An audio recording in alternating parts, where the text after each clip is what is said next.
দেখান তো বাংলাদেশে যত পুরুষ মন্ত্রী, মিনিস্টার, তারপর হলো আপনার এমপি, এদের মুখে দাঁড়িয়ে আছে।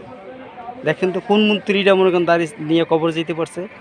কোনো আমার চোখে দেখা পর্যন্ত আমি আজ পর্যন্ত দেখিনি যে কোনো মন্ত্রী যে দাঁড়িয়ে নেওয়া দুনিয়া থেকে বিদায় হয়েছে। কারণ কি তারা এমনভাবে দাঁড়িয়ে সাজতে সাজতে এমন হয়েছে এখন তাদের দাঁড়িয়ে আর গজায় না। আর এমনকি যারা মন্ত্রীরা তাদের শরীর তো থাকে এমনি গরম, আর তাদেরকে ভাবনো মনে টাকার গরমে মনে করেন বিলাসিতা এসে পড়ে তাদের ভিতরে।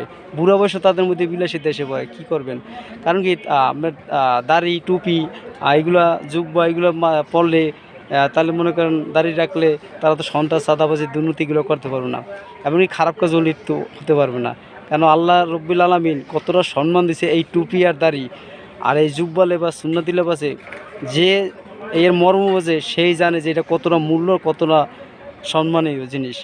তাই দেখেন বাংলাদেশে কারে আপনি নির্বাচিত করবেন, কার পক্ষে আপনি রায় দেবেন, কার পক্ষে ভোট দেবেন, কি করবেন, এগুলো তো আপনাদের বিবেক, আপনাদের আপনাদের রায়ে সব কিছু হবে।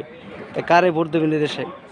যাদের মধ্যে ইসলামের কোনো জ্ঞান নাই, ইসলামের কোনো কায়েম নাই, আর যাদের মুখে দাড়ি টুপি নাই, তারা আবার ইসলামের মর্ম কী বুঝবে?